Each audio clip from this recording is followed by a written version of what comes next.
جن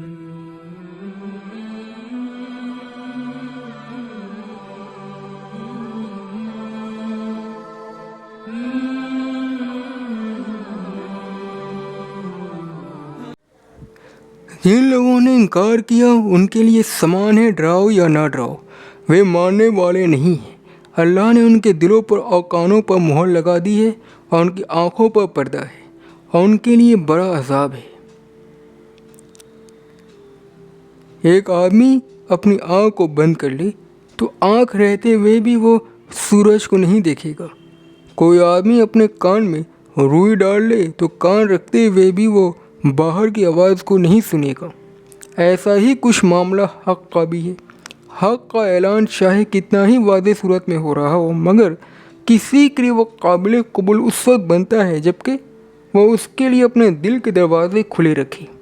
جو شخص اپنے دل کے دروازے بند کر لے، اس کے لیے کائنات میں اللہ کی خاموش پکار اور داعی کی زبان سے اس کا لفظی اعلان دونوں نرتھک ثابت ہوں گے۔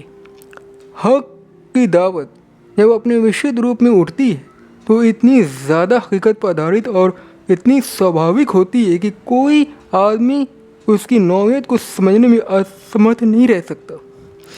جو شخص بھی کھلے ذہن سے اسے دیکھے گا، اس کا دل گواہی دے گا کہ یہ عین حق ہے۔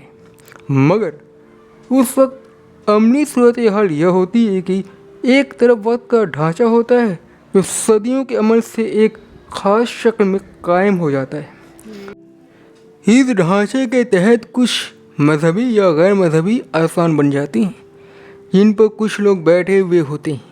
کچھ عزت اور شہرت کی صورتیں رائج ہو جاتی ہیں جن کے جھنڈے اٹھا کر کچھ لوگ وقت کے بڑے لوگوں کا مقام حاصل کیے ہوئے ہوتے ہیں۔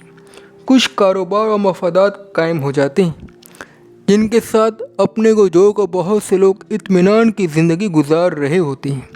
ان حالات میں جب ایک اپریشت کونے سے اللہ اپنے ایک بندے کو کھڑا کرتا ہے اور اس کی زبان سے اپنی مرضی کا اعلان کراتا ہے تو اکثر ایسا ہوتا ہے کہ اس قسم کے لوگوں کو اپنی بنی بنائی دنیا بھنگ ہوتی نظر آتی ہے۔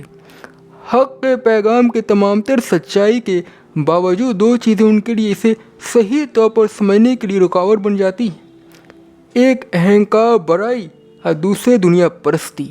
جو لوگ پرچلت ڈھانچے میں اونچے استھان پر بیٹھے ہوں انہیں ایک چھوٹے آدمی کی بات ماننے میں اپنی عزت خطرے میں پڑتی ہوئی نظر آتی ہے۔ یہ احساس ان کے اندر گھمنڈ کی نفسیات جگا دیتا ہے۔ داعی کو وہ اپنے مقابلے میں حقیر سمجھ کر اس کے ایوان کو نظر انداز کر دیتے ہیں۔ اسی طرح دنیائی ہتوں کا سوال بھی حق کو قبول کرنے میں رکاوٹ بن جاتا ہے، کیونکہ حق کا داعی رائج ڈھانچے کا نمائندہ نہیں ہوتا۔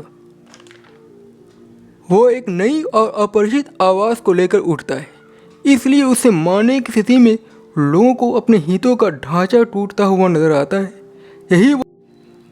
یہی وہ بادھک کیفیت ہے جسے قرآن میں مہر لگانے سے پریبھاشت کیا گیا ہے۔ جو لوگ دعوت حق کے معاملے کو سنجیدہ نہ سمجھے، جو گھمنڈ اور دنیا پرستی کی نفسیات میں مبتلا ہوں، ان کے ذہن میں داخل نہیں ہونے دیتے۔ کسی چیز کے بارے میں آدمی کے اندر مخالفانہ نفسیات جاگ اٹھے تو اس کے بعد وہ اس کی معقولیت کو سمجھ نہیں پاتا، چاہے اس کے پکش میں کتنا ہی اسپشٹ دلیلیں پیش کی جا رہی ہوں۔